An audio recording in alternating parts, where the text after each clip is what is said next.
Thank you for visiting ChristopherMedia.net. Every day, people experience mysteries that challenge the laws of nature, like enjoying a Coke Zero Sugar.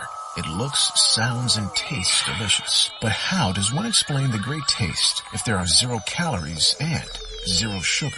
Some mysteries are just too mysterious. Coca-Cola Zero Sugar, unbelievably delicious. No TV binging session is complete without the unbelievably delicious 0-calorie taste of Coke Zero Sugar.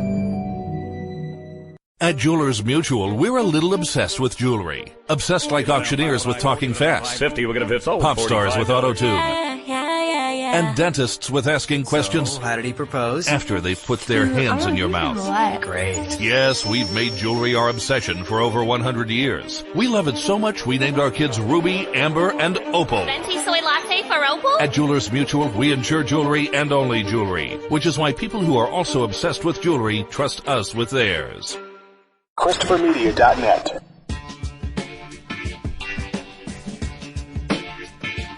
From Asthma Core Studios near Detroit, Michigan, it's Unregimented. Gangsters, what's up, guys? And now, here are your hosts. Welcome to Unregimented number 295. I'm Chris. I'm Aaron. And I'm Rich. And we've got a new nickname for our president. President Sharpie. Yeah, this his new folly is, again, if anything with the presidency, gentlemen, are you not entertained? This falls into that category. This is one of the more entertaining lies that he's done. Yeah, certainly with all the great memes that have come out of it too. But just, if anyone hasn't heard of this, apparently Trump tweeted out when Hurricane Dorian was coming that it was going to hit Alabama as well.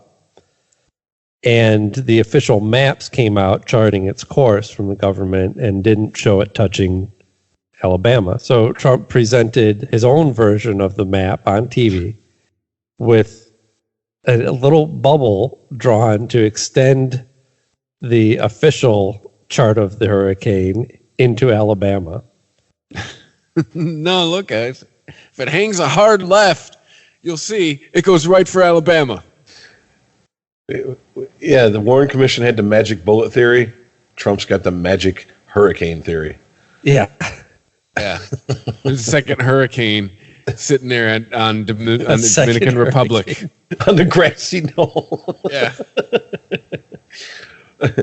The cast of Twister was seen in the area. No explanation given why they were there. Oh God, Oliver Stone's on it right now, folks. But he hasn't stopped there either. I mean, the latest report before we started recording, I just read that he had called a Fox News reporter into his office to discuss the fact that the hurricane could hit Alabama. Because why not? Right? Because his ego is that fragile. He's basically going, no, look, see? It's essentially what our president just did tonight. Cool. Isn't he like 72 years old? Yeah. I mean, I don't know. On paper, yes. Well, it was Joe Rogan had Penn Jillette on, and the first roughly 20 minutes or so, they were talking about Trump and his experiences with Trump when he was on The Apprentice. And Penn Jillette was like, yeah, we would go on to the boardroom set and sit down, and he'd ramble for 2 hours.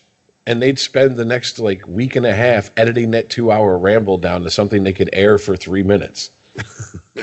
Yeah.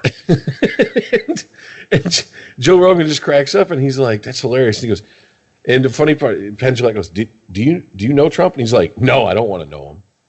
He's like, I don't want to know him at all. He's like, but you have to admit, the guy is unintentionally hilarious, but I don't think he understands people are laughing at him most of the time. And that's what Penn Jillette was like, yeah, it's literally all about him. He goes, I'm not shocked by anything he's done as president after being on The Apprentice. So apparently this is just Trump. He's managed to go 72 years and just be completely unself-aware. Yeah, he's described Penn Jillette has. He's described many times being in that boardroom with Trump, and he's just babbling about stuff that people have no idea what he's even talking about. They're looking at each other across the table like, I don't know. Is this guy done talking yet? Can we leave? Yeah, that was the other thing. They were giving standing orders not to interrupt Trump. Like when Trump is talking, you do not ask questions or anything. You just bask in his glory as he rambles on like a meth head in a bathroom in the morning. Well, I would wonder who those orders came from. Because it doesn't seem like it would be an order from like his crew. Like he's not like Prince. Like you don't look him in the eye, you don't address him directly. I think that's more of the producers of the show going, don't engage him in conversation because then it's just going to go nowhere. We're never going to get anything that we can actually print. Right? Because if you start asking him, like, well, wait a minute, what did you mean by the aliens? And then you're off in a whole other conversation. Tell me more about brown people, sir. I imagine that's where it more came from. Yeah. Is when people actually engaged him in conversation. He said even crazier shit. Oh, what doesn't exist? Oh, interesting. The history books say otherwise. I mean, you could just fill in the blanks with whatever there. Well, I mean, at least we get to see a part 2 of him taking, free throws with with kitchen bathroom towels and shit, paper towels. Oh, for the hurricane relief, yeah. Yeah, isn't that his thing? I'm here to help. Yeah, here's some paper. Yeah, that one still baffles me. Like, really, dude? Like, who thought this was a good idea? Who signed off on this? Who's letting him do this? I wonder if someone leaned over and said, look, if you're going to do it, you have to shout Kobe after you make the shot. Yeah. And he was like, why would I talk about steak? And they're like, never mind, Mr. President. Never mind. Just throw him at the Puerto Ricans. He's out there for chucking paper towels. He's like, Kobe beef. No, just Kobe.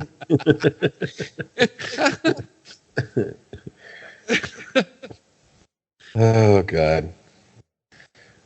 Good times. So first he wants to buy Greenland, which I guess I found out, like, it's not the first time we've made that offer. And I'm just thinking... Yeah, we've had our eye on Greenland for a while. I don't know why.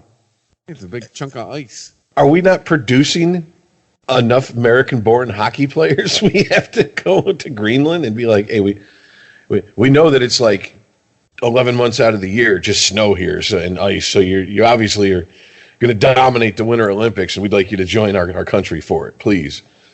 I can't imagine what was behind that. I mean, the best answer I could come up with in my head is that he thought that he would gain voters. That Greenland demographic? Like we bring Greenland into the U.S. and everyone would... Well, first of all, it's mostly white people, so they're going to vote for him anyway, right? And on top of that, he just brought him into the U.S., so of course they're going to vote for Trump. But, I mean, I don't know even if we bought Greenland that they would get voting rights. I mean, how long have we owned Puerto Rico for? Puerto Rico. You're saying it wrong here. And, yeah. And also, even if we started the process now, I doubt that we would, have everyone in Greenland be an American citizen with voting rights, even if we did pre-approved that by 2020. That's what I want to know. Would we be pre-approved with all this debt we got? Bank probably going, no. Maybe come back in another couple years. But we'll have to ask China. Yeah.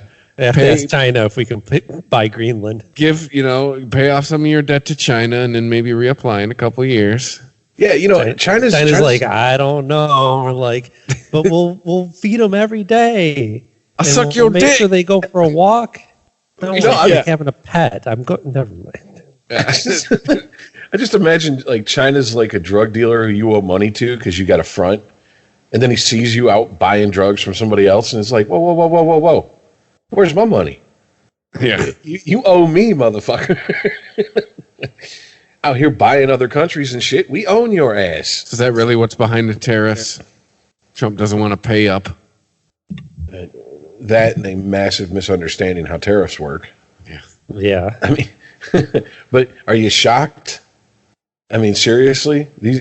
Anyone who thinks tariffs work the way Trump describes it probably honestly thought Mexico was going to pay for the wall, too. Like, just, we'll just cut you a check. Okay, where do we send it? Isn't like Canada's paying for the new bridge in Detroit? Oh, sure. I don't know. I mean, Trump can't be that dumb. He has to understand how tariffs work. He just doesn't care. He doesn't care. And I think it's like, obviously, he's lived in a bubble all his life. So there's a certain amount of ignorance that comes with that. Not excusing it. I'm just saying, Trump doesn't seem like the type as a person who's going to seek out knowledge that just for the sake of seeking out knowledge. But I mean, he's smart at what he's good at, which is being an asshole and selling his name, and it's got him where it's got him. Unfortunately, that doesn't help us at all. But I had mentioned some of the memes that came out of President Sharpie, and they're just great. There's one with Trump standing next to Obama, and Trump's a little shorter than Obama, and so someone just draws this like little extension on his head that makes him taller than Obama.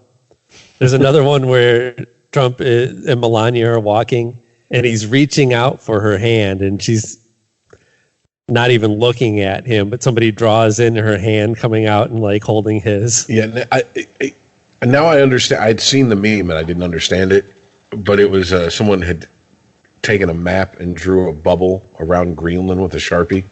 Now I'm getting it. I'm like, oh, okay. This is okay. It goes back to, I didn't realize Trump had done that. So with the hurricane. So yeah, it makes a little bit more sense now. So the man leading in the polls to beat Trump has been just gaffing his way through just about every interview and town hall. And now recently his eye just happened to fill with blood while he was on TV. That's unfortunate for him. Oh, he's a lizard person, huh? I mean, it doesn't exactly instill confidence. He's had, he had some aneurysm before, didn't he? Didn't he have something burst in his head? So I remember him talking about how they had to cut the top of his head off. Well, this is just another incident that kind of reminds you that most of these people are in their like early to mid 70s. I always make the joke about Bernie. I'm joking, but I'm kind of not. Like, would he live through his term? Bernie's pushing 80. Biden. Biden, I believe, is early mid 70s. Yeah, that's true. Be one of those things just reminding you, like, maybe we need to look a little younger. Barry was in his 40s. Was W in his 40s, or was he in his 50s? But still, he wasn't in his 70s. And then a lot of the Democratic field, some of them, if they were regular people, would be retired already. Let's just put it that way. Be collecting their Social Security checks. Well, isn't that the reason to pick a relatively young person as your vice president? I mean, come on, if you're Buttigieg or Booker, you're leaning into this, right? Or Beto. Hey, come on. I'm not going to die. Be their new slogan. I don't know. At this point, if Biden does get the nomination, wouldn't it be a smart move to pick a woman as his running mate? I can't imagine that we're not going to have a woman as vice presidential Democratic candidate. Yeah, I mean, he is very much hated by the far left. So if he doesn't throw them a crumb, there's going to be a lot of people that would just go, well, fuck it, I ain't voting for him and whoever he picks because whatever. I don't agree with something he said 40 years ago. But, to me, the indicator of the age wasn't so much in his gaffes or even the eye filling with blood, which is, it's something that happens. It happens more to older people. It's not necessarily an indication of poor health or anything like that. But what the real indicator is his policies.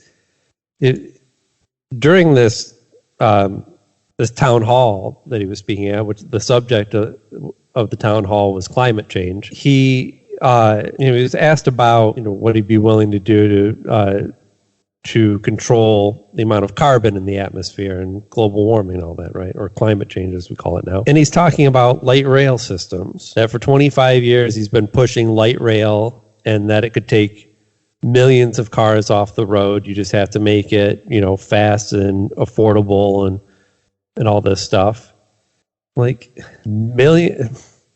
millions of cars, sure, it sounds like a big number, but the amount of car, even if you did take 1 million cars off the road with light rail, it's not going to do anything for the amount of carbon that's put in the air.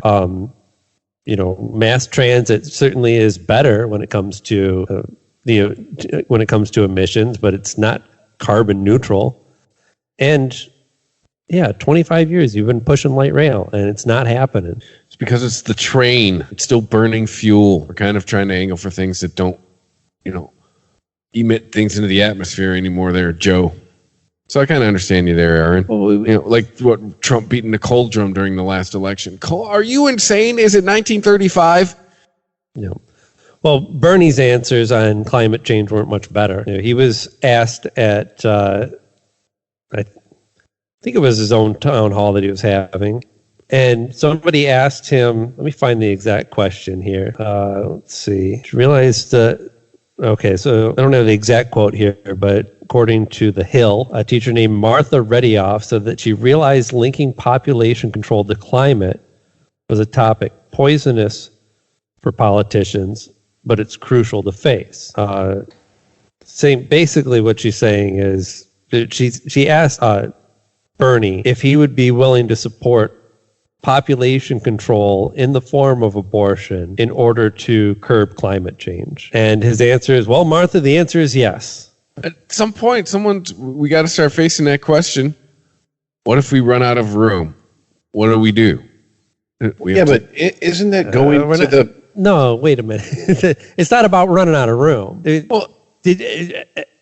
guys must have seen the picture. I wish I could remember the source, but this was everywhere. They said there's a picture of New York City with a huge blue block in the middle of it. And the Empire State Building is shown for reference.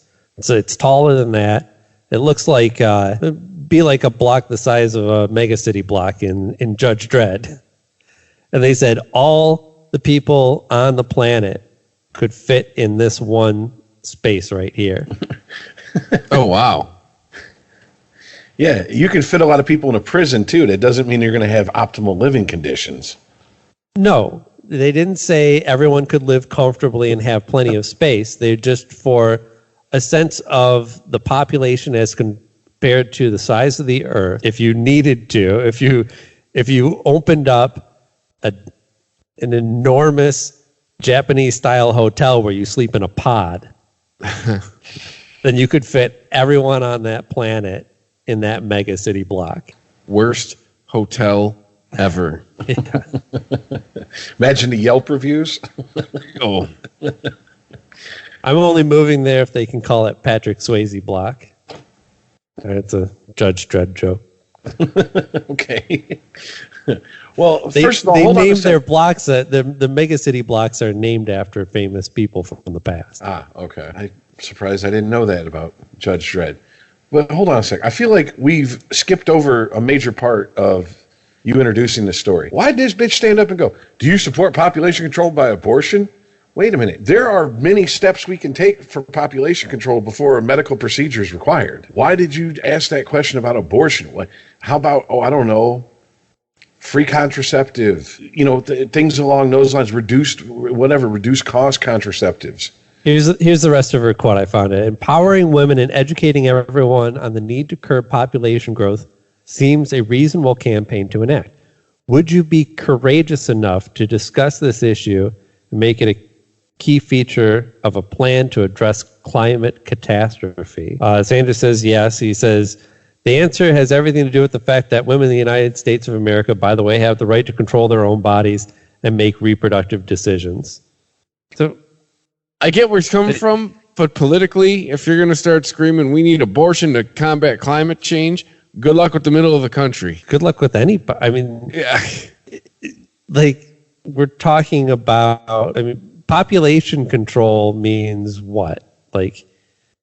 Just abortion on its own isn't population control. How do you do population control other than how China does it? I was just going to say, China figured it out, but still a little nuts for my taste, but it's pretty nuts. What? No penis? Get rid of it. Actual policy from China. Well, I mean, they have, their policy is that you can only have one child. But the result of that policy is that if somebody can only have one child, and this is a society where family is really important, and it's not unusual for families to live together. It's not, it's not like when you turn 18 in China, they go, oh, time to get a job and go find your own place. And also, the older parents want to live with the rest of the family because that's how they take care of each other. So if they're only going to have one child, that child better be a man because they are going to need somebody to take care of them when they get old. So it's one of those things where it sounds horrible, and I couldn't imagine, having a child and getting rid of it or like just disposing of it, basically, and what happens in some cases, just because it's a girl. But these are people that are trying to make practical decisions in the face of draconian laws. So the idea that abortion could do anything to control the size of the population in any significant way, and then that control the population would then do anything about climate change in a fashion where it could get ahead of the curve is insane. And planet's going to planet, Bernie. The thing about, Bernie is, I don't know, Bernie's Bernie. Sometimes he's more level-headed about this, but other times he falls into these political traps. And, it's a ridiculous question that should have been challenged, but because she phrased it in the way of climate change and abortion rights, he feels like he has no other recourse but to agree with her. He just wants to look like he's saving the planet, which you've helped me open my eyes to that. That is a ridiculous notion that you can say, plant's fine. Plant's still here. Plant's going to be here. It's really all about, we got to save us. If there were humans around during the dinosaur times, they'd have been screaming, "Oh, we got to save the planet!" Still here, billions of years old. It'll be here in billions of more years until the sun decides it's finished. We'll still be here. I should say the planet will still be here. It may move on as far as what life is sustained on it, but it'll still be here. Well, that's an old Carlin bit. He's like, how fucking narcissistic can you be to think, we need to save the planet? Like you said, millions and millions of years before us, millions and millions of years after us, we'll be here. But hey, I'm sure he got some woke points talking about an extreme form of climate change. I just think it's weird, of tackling climate change, I should say. Sorry. Obviously abortion is part of the discussion, but to lead with it, it's like, wait a minute, didn't we? It's like if I'm putting together something from IKEA and I just throw away the first 2 pages. Fuck it, I'll figure it out. Wait a minute, whoa. Don't you need to know what the fuck where you're starting from here? It's what we do now. But also, if you just look at statistics over the last 50 years, how much families been? Your average family in 1950 would have been, at least 3 kids? Maybe even 5 if you lived out closer to the country? Yeah, my dad was number 6. Right. Now you have 1 or 2 kids on average. So the population, it's going to continue to grow, but it's not growing at the same rate that it was. And yet climate change has continued to ramp up exponentially. So certainly, the size of our population overall in the world has an effect on it. I think that's undeniable. But to think that you can just whittle away that population, controlling the climate through population control would involve holocausts, plural. You'd have to remove half the people from the planet if you expected to actually make any discernible change in our effects on the climate. So that's as reasonable as a light rail system and as effective. Well, then, according to some people, we got the perfect person in the Oval Office to start multiple holocausts. We're building concentration camps along the border, and we have a Nazi as president, so we're well on our way to that. Unregimented. ChristopherMedia.net. Introducing touch-free payments from PayPal, a safe way for your customers to pay. Simply download the PayPal app and display your own unique QR code for your customers to scan. Whether you're a market seller, I'll take 2 tomatoes and a cucumber, poodle pamperer, piano tuner, or plumber. Signing up to accept touch-free payments for your business is easy. Touch-free QR code payments. Not applicable to PayPal Here transactions. Other fees may apply. Shop safe with PayPal. Introducing touch-free payments from PayPal. A safe way for your customers to pay. Simply download the PayPal app and display your own unique QR code for your customers to scan. Whether you're a market seller, I'll take 2 tomatoes and a cucumber, poodle pamperer, piano tuner, or plumber. Signing up to accept touch-free payments for your business is easy. Touch-free QR code payments. Not applicable to PayPal Here transactions. Other fees may apply. Shop safe with PayPal. Every day, people experience mysteries that challenge the laws of nature, like enjoying a Coke Zero Sugar. It looks, sounds, and tastes delicious. But how does one explain the great taste if there are 0 calories and 0 sugar? Some mysteries are just too mysterious. Coca-Cola Zero Sugar. Unbelievably delicious. No TV binging session is complete without the unbelievably delicious 0-calorie taste of Coke Zero Sugar. At Jewelers Mutual, we're a little obsessed with jewelry. Obsessed like auctioneers with talking fast. 50, we're going to 50. Pop stars with auto-tune. Yeah. And dentists with asking questions. So, how did he propose? After they've put their hands in your mouth. Great. Yes, we've made jewelry our obsession for over 100 years. We love it so much we named our kids Ruby, Amber, and Opal. Venti soy latte for Opal? At Jewelers Mutual, we insure jewelry and only jewelry, which is why people who are also obsessed with jewelry trust us with theirs. ChristopherMedia.net. Unregimented.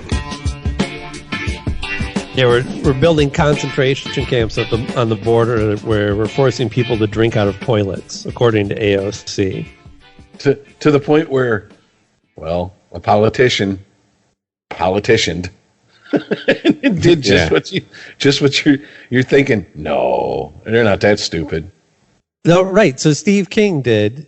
So right, this was last month or a couple months ago that AOC and some others went to the border, and she reported back that they didn't have. I guess they ran out of water, bottled water, or something like that, or they didn't have bottled water to give out, and they were instructing the people. They were at the time in a holding center, whatever you want to call these facilities, that was for women, and the women were instructed to, according to AOC's quote, drink out of the toilet. And this went around the news at the time, and now recently Steve King visited these same centers where he, quote unquote, drank out of the toilet to prove that it was fine. But there's actual video of this, and they show the quote unquote toilet that he drank out of. Now, if anyone's ever been in any sort of holding facility or jail cell over a weekend or something like that, or even just seen a TV show about it, you may have encountered one of these toilets that are an all-in-one unit where the back of the toilet is a sink that has a drinking fountain that comes out of it. And that's what they were drinking out of. That's what the women at the concentration camp, that's what the women at the detention facility were drinking out of. And that's what Steve King was showing us drinking out of. So they're drinking out of the toilet tank, essentially, not the bowl. It'd be like getting water from the... No, I understand what you're saying. No, it's not. No, it's not coming out of the toilet tank. There's a line that comes in for water. It goes to the toilet tank, and it goes, or even, I don't even know that there's a tank in that style of toilet. I think it's all done through pressure. You're missing my point. My point is he's not drinking it out of the bowl where the shit and the piss sit. He's not drinking out of the bowl, but he's not, I understand your point, but he's not drinking out of the toilet tank either, which would, to me, just be equally as gross. It's just a separate line that goes up to a sink. Well, no matter what, for a minute I thought he was like, wow, if he put on some BDSM gear, he's making... I'm just picturing him on all fours lapping water out of a toilet bowl. I'm like, this is the best 9 Inch Nails video ever. That was the worst one. Fucking a sink above a toilet. That's not even jackass worthy. Get out of here. You know what I'm saying? That is an efficiency in New York City.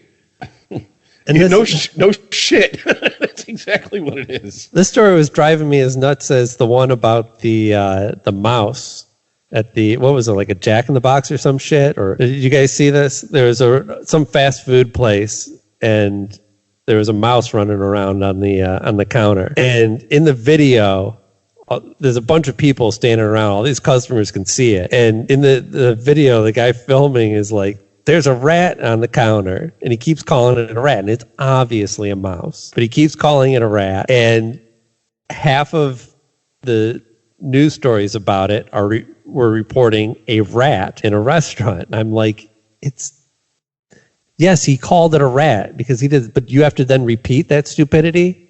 It's clearly a mouse. I mean, sure, what's the difference? Either way, your restaurant's infested. Yeah, you have rodents.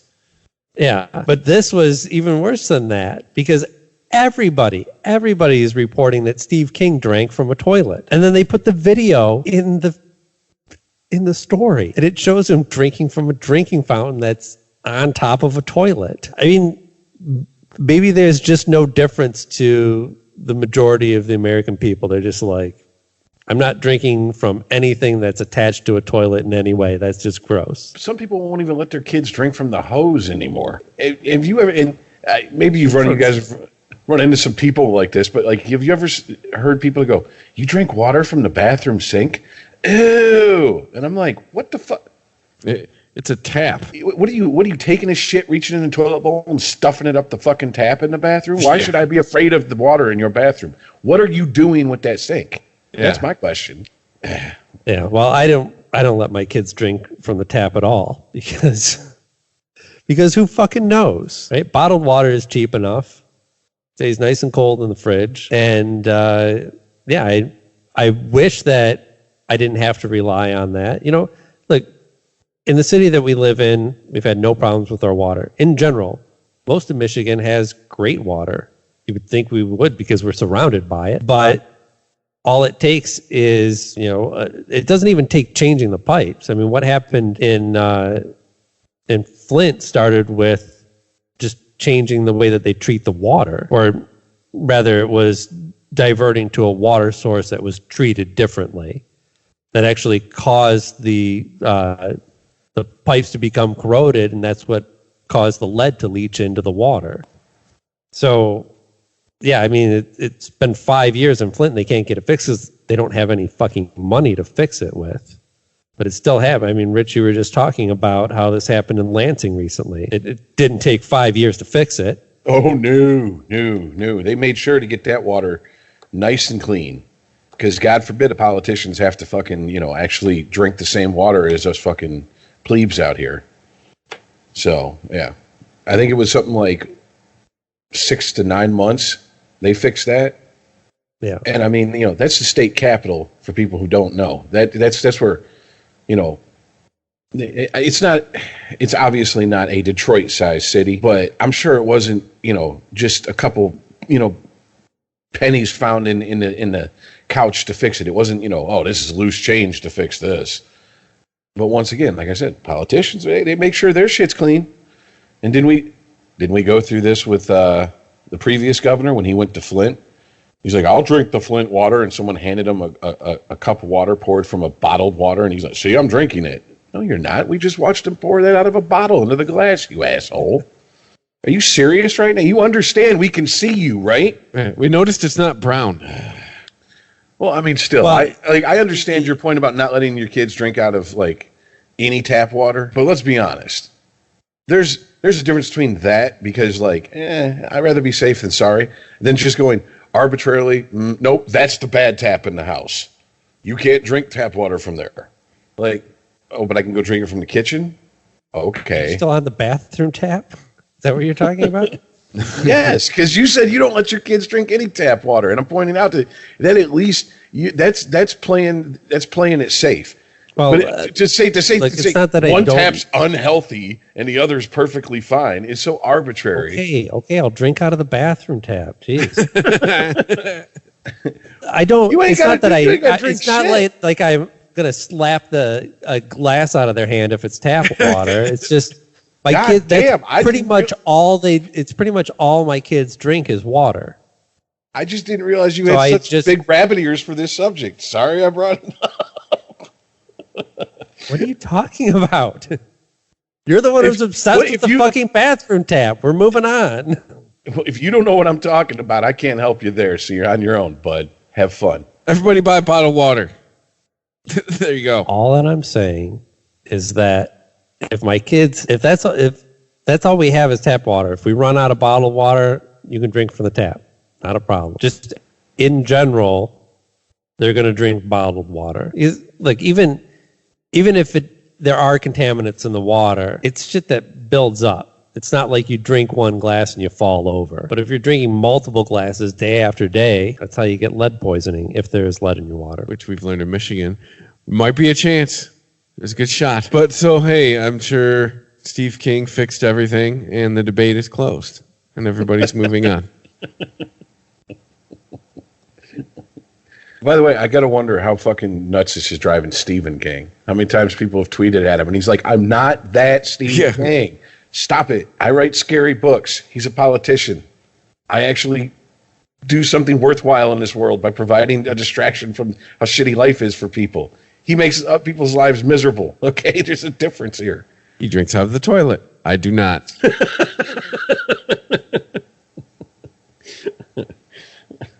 Oh, good times, good times.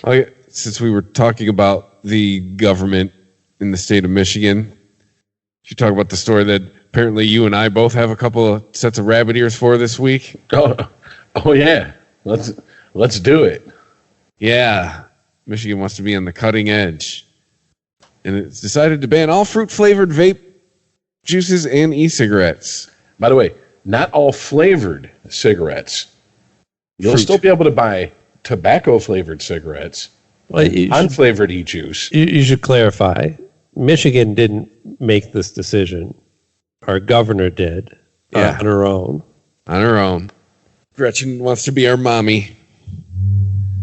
This is for the children. Is actually cited in her speech. She said, I'm paraphrasing her, but leaving pretty damn close. She said her main priority as the governor is to protect the children of the state of Michigan. First thing I thought was like, no, it's to protect their parents. They're the ones paying the taxes. Let them protect the children. Yeah, they don't represent, politicians don't represent children. No, they represent the adults, people who make the children. You don't represent the children. Children can't vote for you. You want them to vote for you. But anyway, yeah, that's so. This is a cutting edge I don't want to be on. It's just gonna.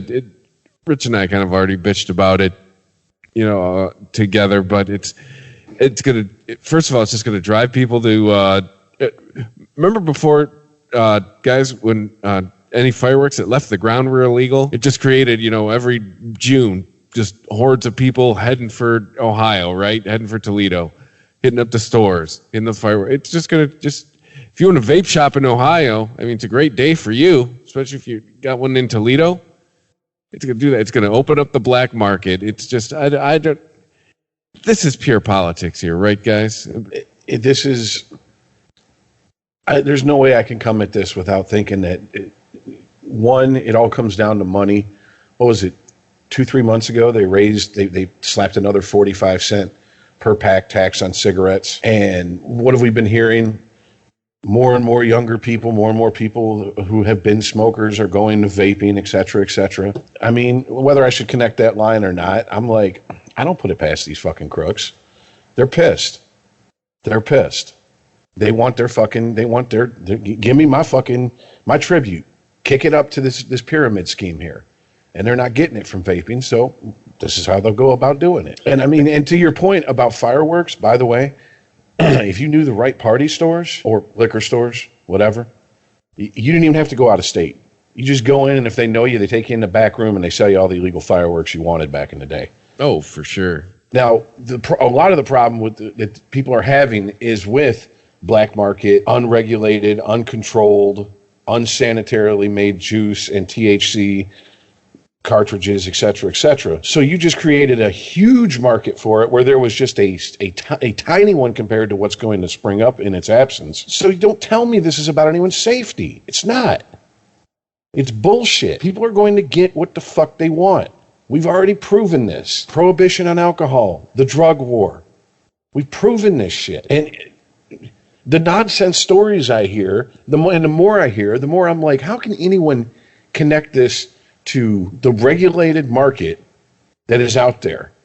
Because every story, once you get past the clickbait headline and you actually start reading, oh, they bought this shit from a buddy who made the THC cartridge, or it's made in someone, this juice was made in someone's fucking basement with no controlled conditions. Well, they started studying some of these cases of lung damage that they thought might be tied to vaping, and they found that it was unregulated black market marijuana devices that had additives in them, some of them like vitamin E. So it has absolutely nothing to do with all of the now thousands of shops across Michigan that sell legal vaping products. And most of these shops, most of the places that sell vape, these are smoke shops. So you have to be 18 or up just to walk in the building. I can't bring my kids in with me to go pick up my vape. Yeah, and a lot of states it's turning into 21. So I'm fine with that too. Like, 18, 19, 20-year-olds, these are resourceful people who usually know somebody who's old enough. If they really want to vape, they're going to do it anyway. That's fine. There's not going to be a huge difference between making it 18 and up or 21 and up. This is another goddamn... I mean, she was so... Her statements are so obnoxious. God damn it, phone, unlock. Trying to read. This is a health crisis that we're confronting, and it would never be permitted if it was cigarettes. We're letting these companies target our kids, appeal to our kids, and deceive our children. What? Okay, I want an example. Let's brainstorm. How have you seen any print, television, YouTube, whatever ads that you would go for vaping that you'd go, holy shit? Because they're totally targeting our children with these. The argument is because of the flavors. That's not an answer to my question. That's interjecting something that into the question that wasn't part of the question. I understand that's their answer. I want reality here, because the only commercials I really remember with anybody who was like a quote unquote face or name was the old Blue commercials with Steven Dorff. Now, if Steven Dorff has got such a grip on the young generation. Yeah. Okay. All the kids are into the Dorff man. Yes, nothing tanks a movie quicker than putting Steven Dorff as the fucking first star. All right. So fuck you. Don't give me this bullshit. I saw all kinds of kids last Halloween dressed up as him from True Detectives last season. Oh, and she does answer your question, Rich. Or walking around in a tan suit with no tie, unshaven, receding hairline, slick back. She does say using candy flavors to hook children on nicotine and misleading claims to promote the belief that these products are safe. That ends today. Okay. Ooh! It's not. You're a warrior, Gretchen.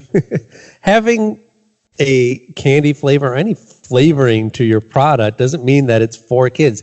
Have you not figured out that the American palate likes sweet shit? We all love coffee, but apparently now we all want coffee with a bunch of extra shit put into it. Yeah, Starbucks is essentially a milkshake store. Coffee anymore.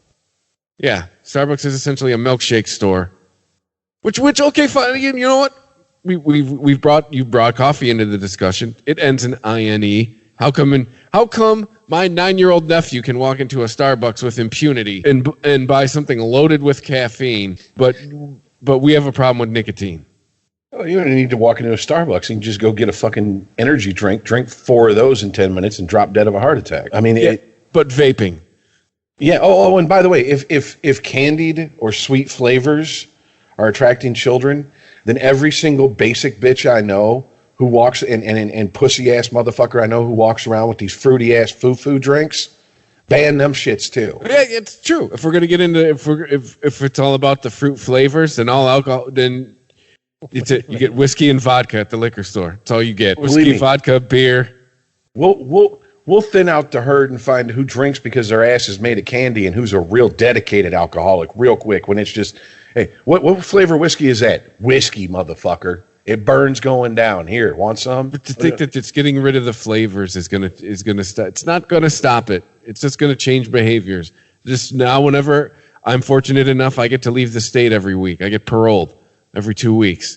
So guess who's muling juice with them back every trip now? Me. I'm stockpiling that shit. Well, honestly, I don't think it's going to happen. This is where, I'm hoping this is where consumer groups step in and go, oh, hell the fuck no. You are insane.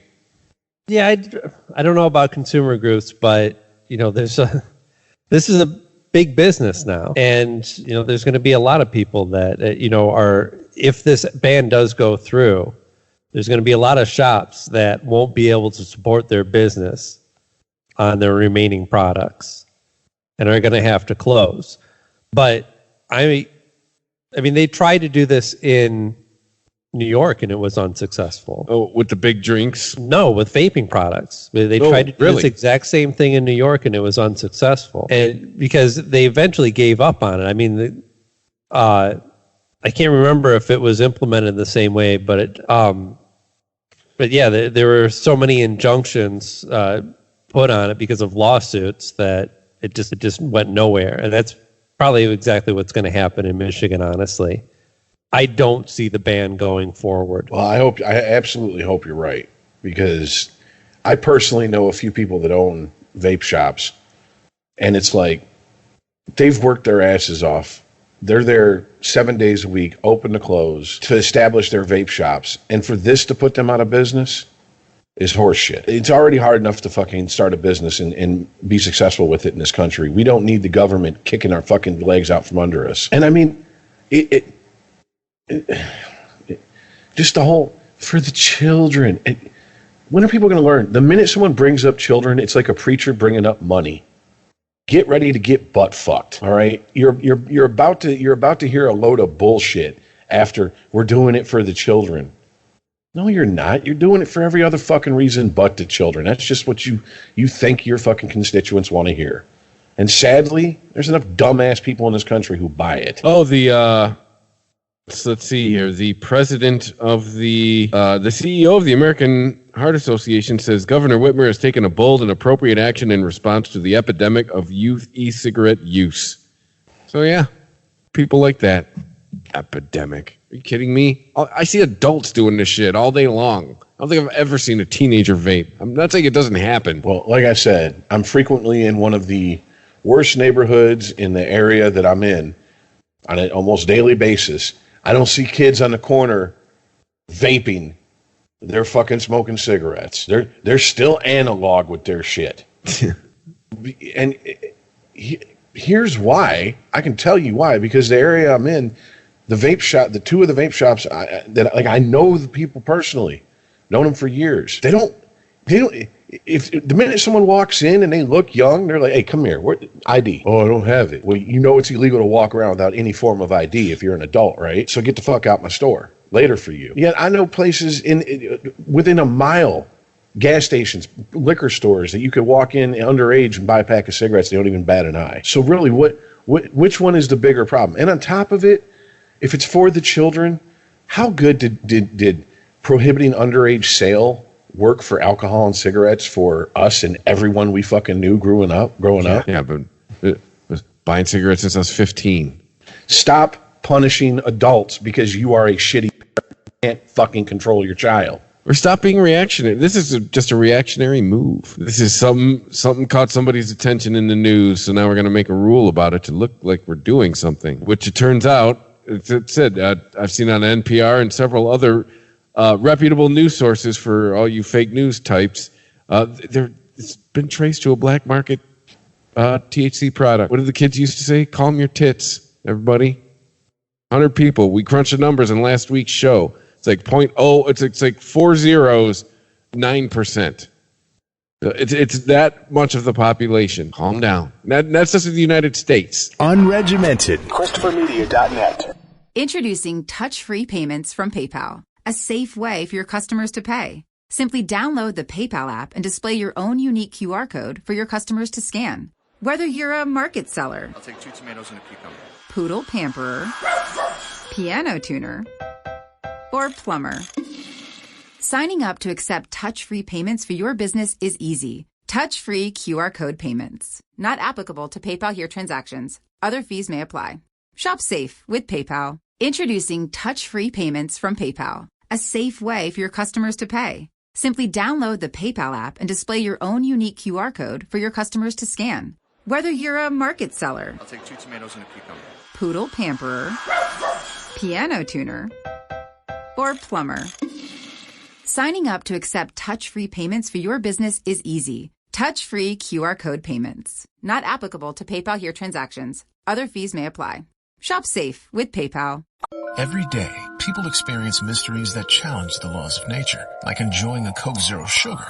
It looks, sounds, and tastes delicious. But how does one explain the great taste if there are 0 calories and 0 sugar?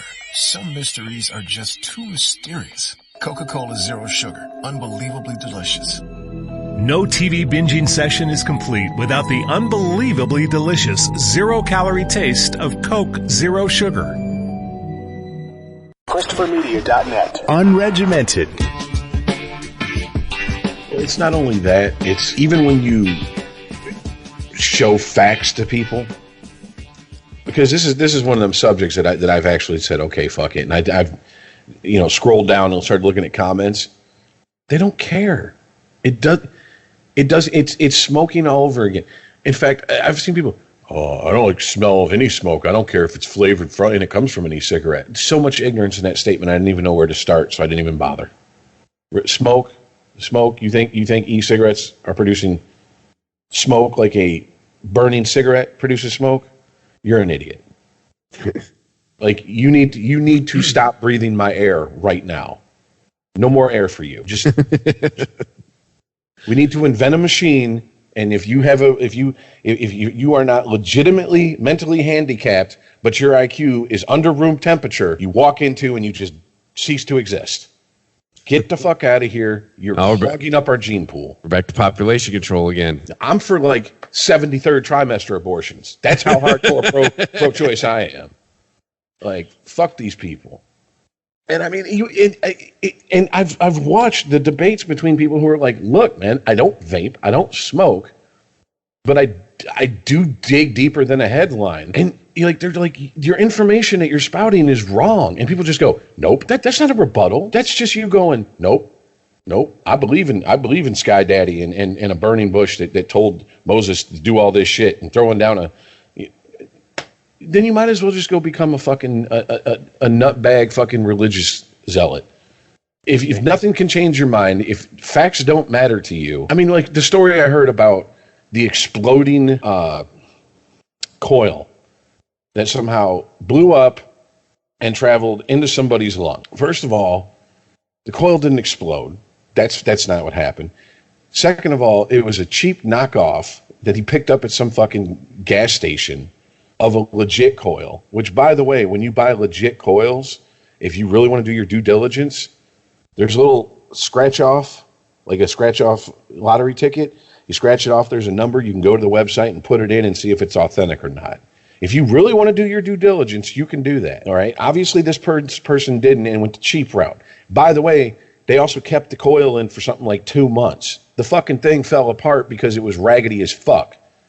Who the fuck doesn't? It's like, I drove around for 10 years and never changed my oil and my engine seized up. What the fuck? This oil isn't working right. We need to ban oil. This oil's broken. And then you hear, well, what about the ones that explode in people's pockets? What about if you don't, first of all, those are unregulated mods. Those are people walking around with batteries in their pocket with shit like loose change. Duh. All right? You have to do your fucking homework. Jesus Christ. I feel like this problem is mainly because we as a society have just got to the point where we open something, look at the instruction booklet, and throw it over our shoulder and say, don't need that. You need it with this pretty one. Much. You need it with this one, guys. Yeah, there's you're going to have to learn a little bit. Oh my God, I know reading is horrible, but that's what boomers do.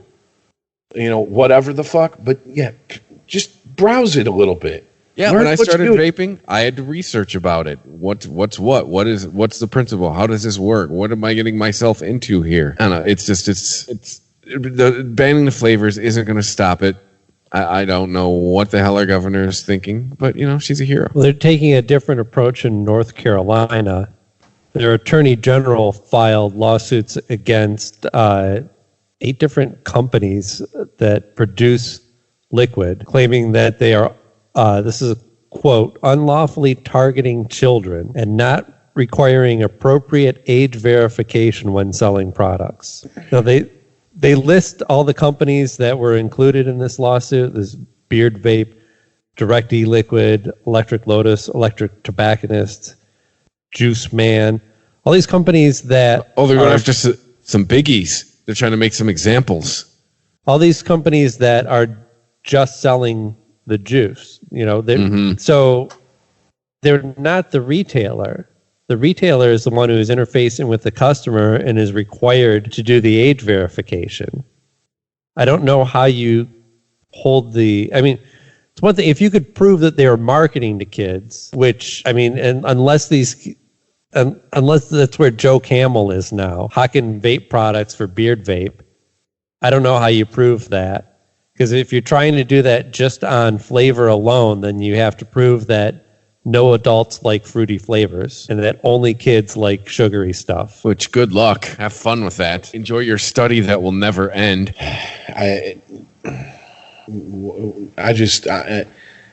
I'm constantly just shocked at just the ignorance of people about subjects, and they just go, oh, well, fuck it. I don't care. I got enough information to have an opinion. That's all that matters. I don't need to take in anything new.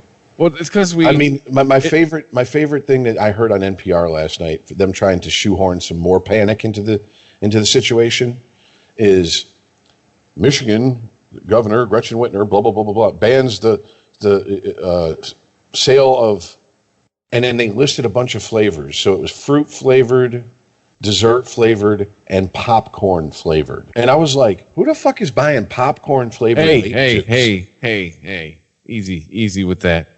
That's a thing? Because that was a legit one. That was the flavor that got me into vaping, because my palate, to me, it tasted like cigarettes. To me, that is the juice that got me off of cigarettes, was a buttered popcorn vape. I know when I told Aaron, he was like, ew, gross, and he vomited into a trash can. But it worked for me. It got me off of paper cigarettes. It got me off of burning paper. How about this? Like I said, I legit didn't even know there were popcorn flavors. But it's not the popcorn flavor, even though I agree with Aaron, it is disgusting. Remember the scare about popcorn lung? Oh my God. It's the diacetyl. Exactly. So, and I'm just like, popcorn flavored, which in the past, those flavors have been known to be connected to popcorn lung. And I'm like, Jesus Christ, how many fucking years ago was that? And the minute that company found out that was happening with their artificial flavoring that they were putting in it, they discontinued use of that. Well, to be exact, there are no cases of vaping-related popcorn lung. Oh, so they just flat out lied on their reports. No, well, hold on. There was a company that was putting what was the substance that you said, Chris? Diacetyl. Yes, thank you. They were putting that in their e-liquid. This is the same stuff that's used in the butter for movie popcorn. And in factories where they make this shit in bulk, the liquid butter, people have gotten popcorn lung from inhaling that vaporized. So what they were looking at is, well, you're using the same product that people are inhaling directly into their lungs that we've already shown causes popcorn lung, which is specifically scarring of the lungs, so that your lungs are less effective because they're all filled with scar tissue. But yes, as soon as that link was made, that company stopped using that product in their vape juices. So we haven't. Popcorn lung is something that happens. It's like black lung. You don't get black lung from going down in a coal mine. You get black lung from working in a coal mine for decades. Thinking of Zoolander right now. Think I've got a bit of the black lung, Pop. Yeah. The same people who are so worried about these vape juice companies purposely making vape juice to harm their fucking customers, right? Are the people that were in the 80s that's a business model. Yeah, the same people in the 80s that were saying that metal bands were putting "kill yourself" backmasked messages in their fucking music because, like Bill Hicks said, the guys from Judas Priest were sitting around one day. Nigel, I'm sick of the hookers, the blow jobs. We need to kill our fans. Shut the fuck up. Stop it. Stop. You are, and the generation that's now flipping out about vaping is the same generation that looked at their parents and said, "You're fucking retarded." No way is fucking Ozzy Osbourne trying to put subliminal messages to kill yourself if you're his fan. Well, all the people who are demanding that something be done about vaping products are the same people who have sat around for the last 5 years going, well, I don't know that it's bad for you, but it just has to be. Yeah, well, that's the thing is, and then we start getting reports about, somebody was hospitalized. Well, see, I told you.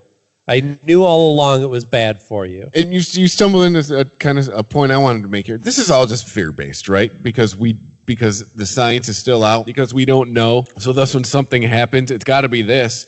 I mean, so many of these stories, like I've told Aaron on the Weedsman podcast, available here on the network, that, I'm still willing to admit that, correct, we don't know what's going on here.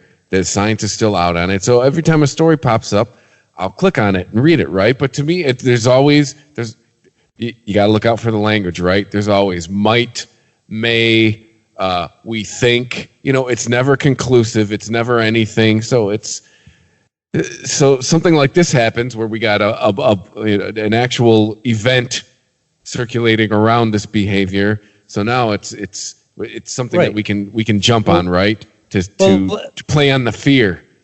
Any doctor that's willing to talk about it is putting a big asterisk on their statement, with the understanding that we don't know the long terms. This is all new. It could turn out that decades of use of this product could be really harmful. Maybe it turns out to be more harmful than cigarettes even. We just don't know. We would need more time to study it. But again, the doctors who are willing to speak out about this say, well, short term, we can tell you that the short-term effects seem to be a lot less harmful than smoking, and a lot of people have used it to wean themselves off of cigarettes, and not necessarily just to replace it with vaping, because the advantage of vaping is that the end user has complete control over the amount of nicotine. It's not easy to just go, well, I should stop smoking, so I'm only going to smoke half this cigarette, and then I'm going to put it out. It's a lot easier to go, well, I'd like to stop using nicotine in general, so I'm going to continually lower the dose in my juice until I'm not smoking any nicotine. But even with the things that the doctors are saying are true about vaping products, we're not even accepting that.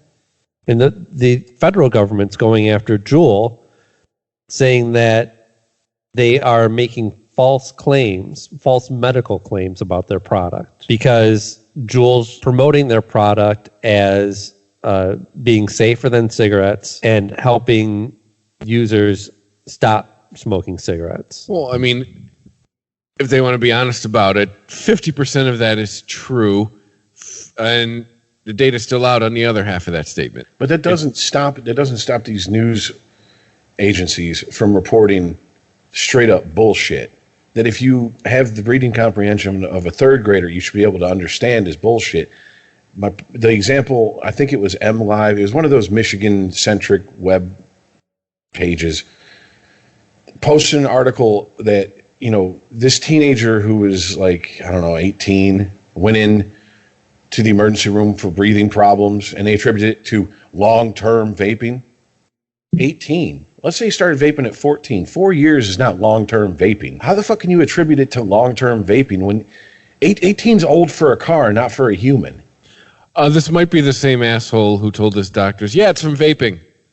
Aaron and I have thrown quite a lot of derision his way. And it was just like, really? You're gonna stand behind that statement? Okay. It just, like I said, it never ceases to amaze me. And on top of all this, we all know the younger generation is not tempted by fruit flavors. If you wanted to target the young generation to vape, you get it to taste like Tide Pods and ass, because those are the two things they love to eat. So, Jesus, come on now. Tide Pod vape juice. Like, something smells like ass. It's my new eating ass vape juice.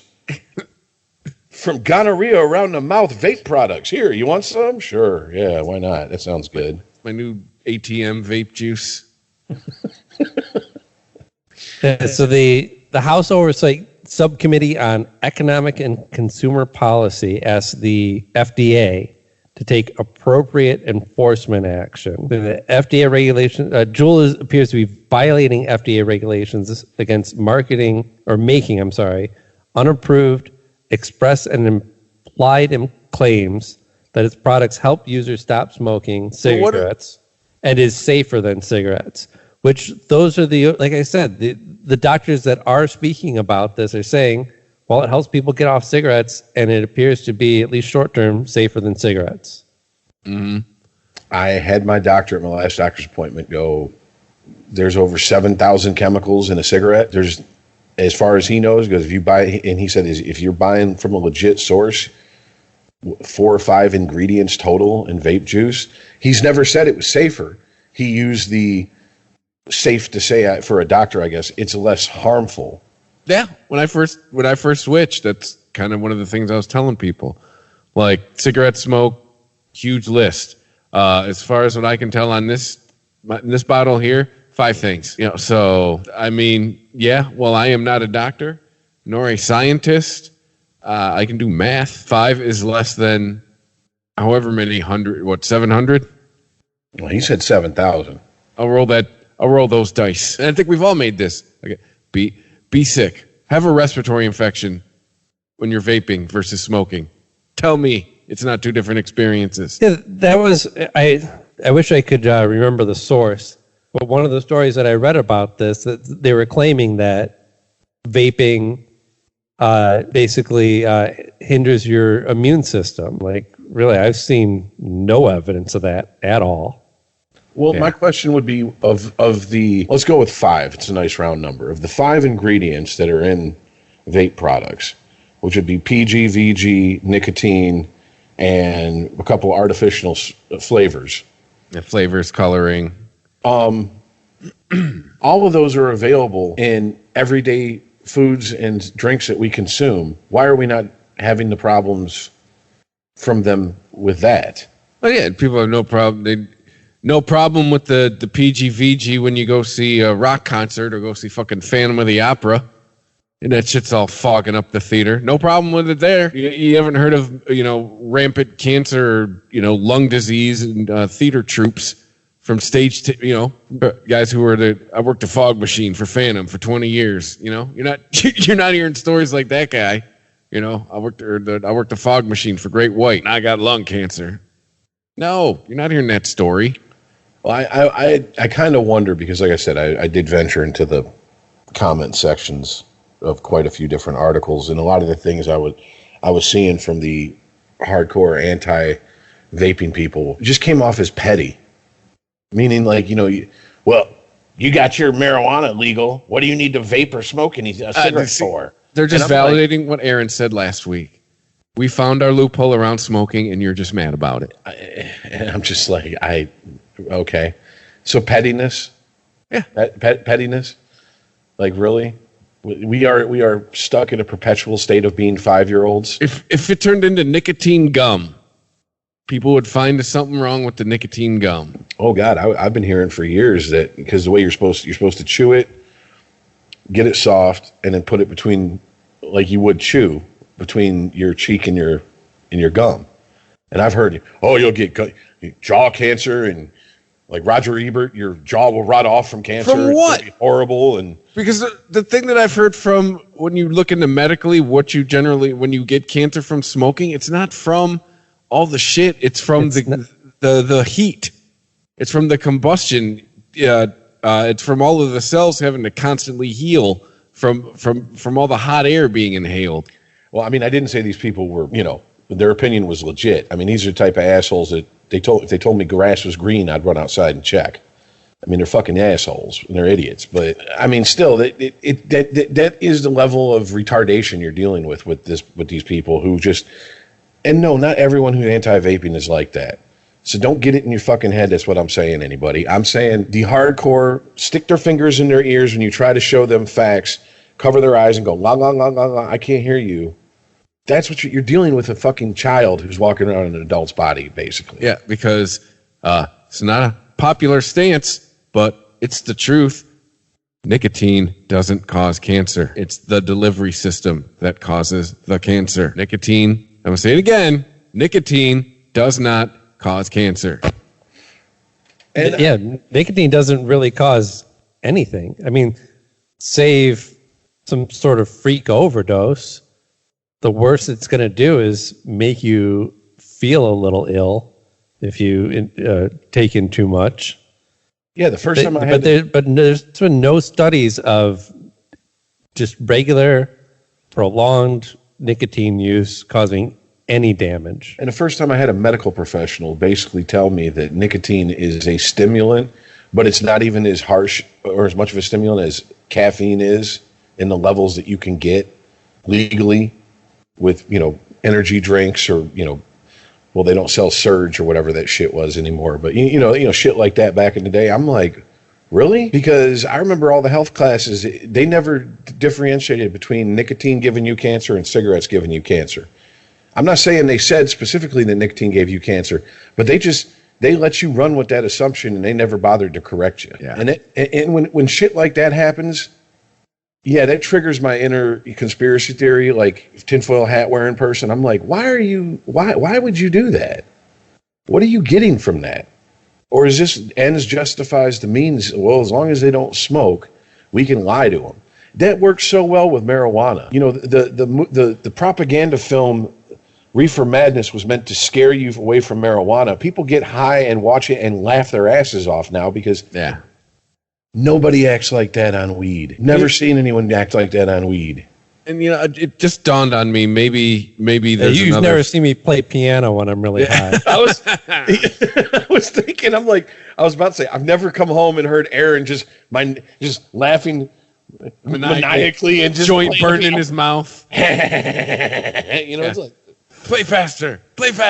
It'd be like, Aaron, did May come over with some coke? No, sorry. That's you all right? I wouldn't think weed. Let's put it that way. Not the drug I would think you're on. Yeah, and this just dawned on me, and maybe it's just a wild, reckless, irresponsible theory that I'm floating out there. But maybe is there a new faction of people out there that are being bothered by these people that want this stuff outlawed? Like, and maybe I'm part of this section of people that once they converted over to vaping and they tried it, because I went to vaping to try and quit smoking. Now that I'm vaping, I'm like, why should I quit this? I'm still getting my little dopamine hit and getting my little nicotine delivery. It's not smelling up my clothes. It's not eating up all my money. It's not. I can't burn I can't fall asleep with my mod and burn the house down. Like, as of now, would we really know no adverse effects? Well, why should I quit? What's the big deal? Like, are they mad that maybe there's a section of people like that cropping up now? I would say so. It's normalizing an aberrant behavior, Chris. And we can't have that. That's problematic. We need to start a conversation. Did I just fit every gay-ass vaginal buzzword in one sentence? I think I did. No, Rich. We have to start conversations when people are being gunned down. For vaping, we just go right to taking action. That is a good goddamn point. Racial violence, cops shooting people, or even just any major deaths that happen on a daily basis. Let's have a conversation about it.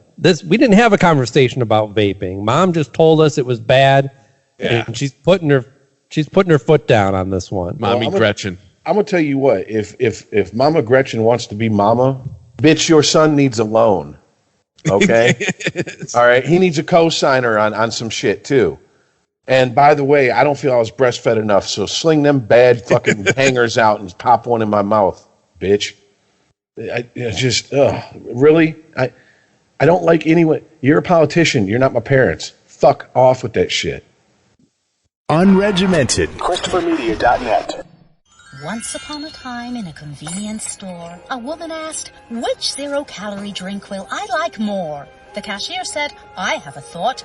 Coke Zero Sugar always hits the spot." The taste made her heart fill with laughter, and with her Coke Zero Sugar, she lived happily ever after. Coca-Cola Zero Sugar, unbelievably delicious. No trip to the store is complete without the unbelievably delicious zero-calorie taste of Coke Zero Sugar. Every day, people experience mysteries that challenge the laws of nature, like enjoying a Coke Zero Sugar. It looks, sounds, and tastes delicious. But how does one explain the great taste if there are 0 calories and 0 sugar? Some mysteries are just too mysterious. Coca-Cola Zero Sugar, unbelievably delicious. No TV binging session is complete without the unbelievably delicious zero-calorie taste of Coke Zero Sugar. Introducing touch-free payments from PayPal, a safe way for your customers to pay. Simply download the PayPal app and display your own unique QR code for your customers to scan. Whether you're a market seller, I'll take 2 tomatoes and a cucumber. poodle pamperer, piano tuner, or plumber. Signing up to accept touch-free payments for your business is easy. Touch-free QR code payments. Not applicable to PayPal Here transactions. Other fees may apply. Shop safe with PayPal. ChristopherMedia.net. Unregimented. I voted for Whitmer. I voted for somebody who's now pissing me off and possibly enacting a law that's going to directly affect me negatively. And I'm sure there's a lot of people who'd be like, that's what you get. That's what you get, liberal. See, you vote for the people that you think are going to protect your interests, and then they start trying to control your life. Well, yeah, I knew this was always a possibility. I know I'm voting with my eyes open. I know what Democrats are. I'll still take it over most Republicans. Like I said, she's working real hard for me to be like, why even fucking vote? Why even vote? Because once they got your vote and it's done with, our interests, I don't even think enter their fucking mind until it's time to start campaigning again. And if you're in Congress, you're always campaigning. Yeah, but wouldn't somebody in government doing something that you don't like make you more likely to vote? Who's the other choice? I mean, it would take damn near an act of God to get me to vote Republican. Seriously. I think Rich's point is like this person was supposed to be the one in his best, acting in his best interest. And if he can't rely on her, then what the fuck's he supposed to do? And believe me, it's not just the vaping thing. It's other things too. And it's just like, look, I've said it before. I have no problem, and I don't think most people do. I mean, there's the taxation and theft crowd. You're never going to get through to them. I don't think most people have a problem with paying taxes if they see the results of what their taxes are doing. But when people run on, we're going to fix the roads, or we're going to do this, and the first thing they do when they get in is, we got to raise taxes again. Where the fuck did the 20% raise that one tough nerd pushed through against the people's wishes? What happened? Where's the tax money from that? 20 cents per gallon gas tax to fix the roads. The roads aren't fixed. Where'd that money go? It's in an account with all of the money from the lotto for the schools. And the casinos. And we've been sold this bill of goods. I mean, there's only so many times you can cry wolf before people go, fuck you, I'm not falling for it again. This is my problem with the climate change people. The people who say, like, oh my God, like, was it Time magazine had on there, by 2010, this is what the earth will look like. And they showed, like, the worst case scenario.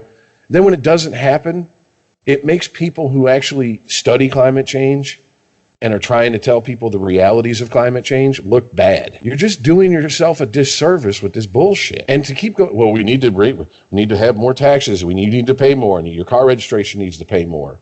And, and this and that. And this will fix the roads. And 10 years down the line, when we're still fucking in the same situation, they'll come up with another reason to tag more taxes on us. Hey, man. Time anyone tells me we need more taxes, I got a one-word answer for them. California. How's it going for them? Because that's their answer to everything. The city or state should pay for it. Well, is taxes really the only thing that you pay that you can't demand an itemized receipt for? They allege that you get one on April 15th.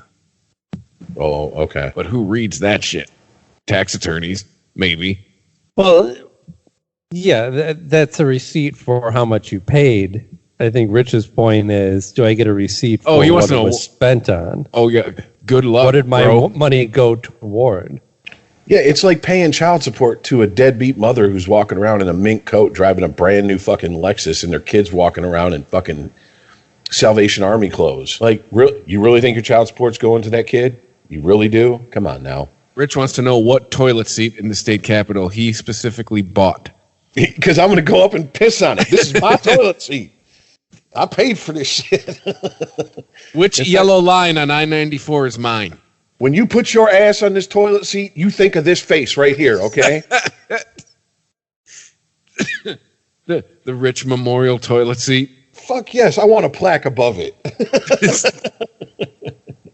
It'd be right above the water fountain that's attached to the back of it. I mean, seriously, I don't think it's too much to ask. Like, okay, if you really want to push, and this is any politician, you really want to push to raise taxes on an issue that you've already raised taxes on, that you said that the previous raise in taxes we're going to fix, then you better come with a PowerPoint presentation and explain what the fuck happened before and how it's not going to happen again. Or else what you're doing is you're sticking at the barrel of a gun, you're holding us up and saying, do you like going to prison? Do you like having your tongue up man ass? You want your cheeks busted?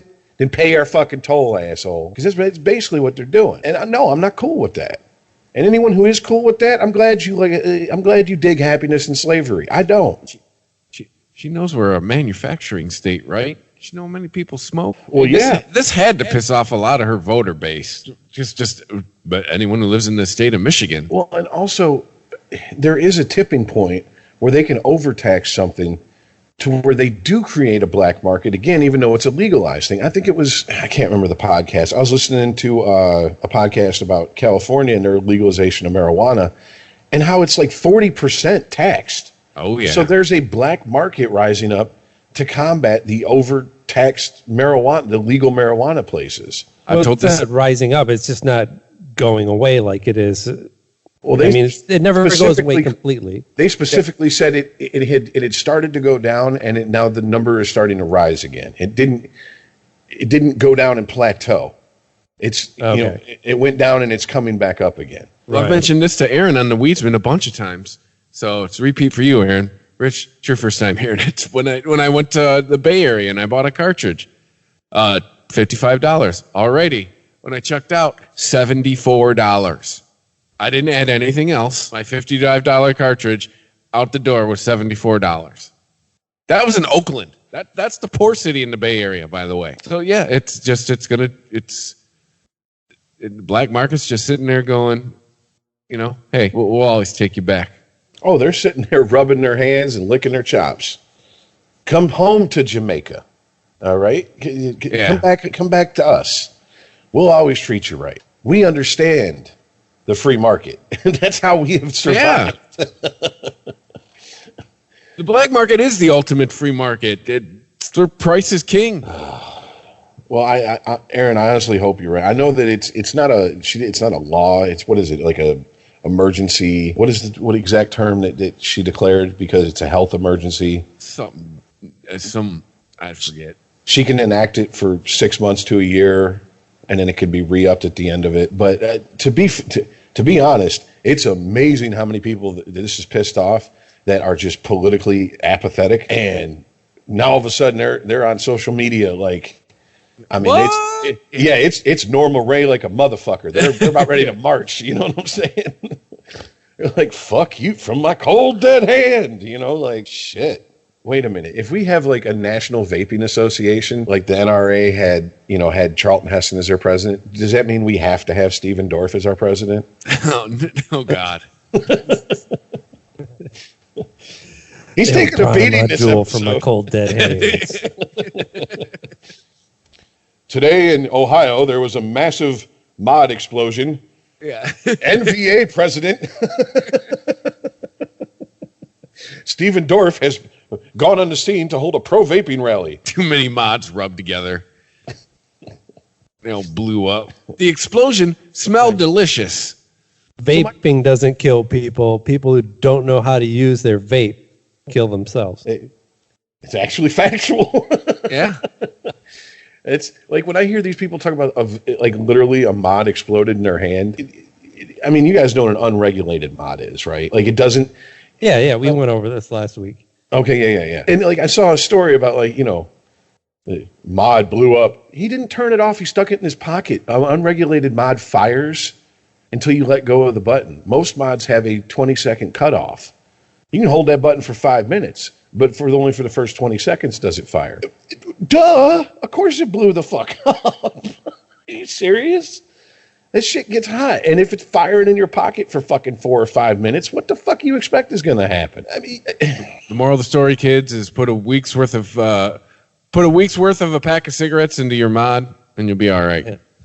Well, have you ever seen Hard 8? That was Paul Thomas Anderson's first film. No. So John C. Reilly's in it, and he plays this total dope. And there's a scene where like somebody asks him for a light, and he's like, "Oh, I don't carry matches." And then he tells a story about how he's just waiting in line somewhere, and he had some tight jeans on, and he had a pack of matches.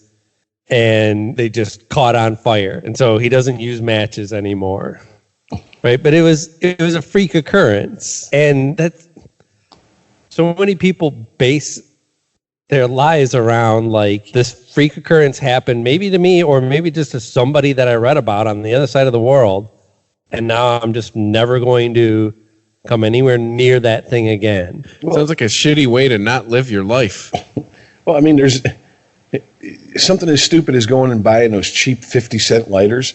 Light that fucking lighter and hold it for 10 minutes and see what happens. Oh, yeah, come on, man. We're all like smokers. Some might still be. Yeah, those things were.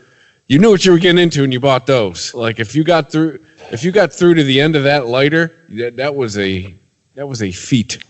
Absolutely. You those things you were planning on those things to go insane on you at some point. Hell, those were the things that would stay lit after you lighted them. Because that's safety, right? Yeah.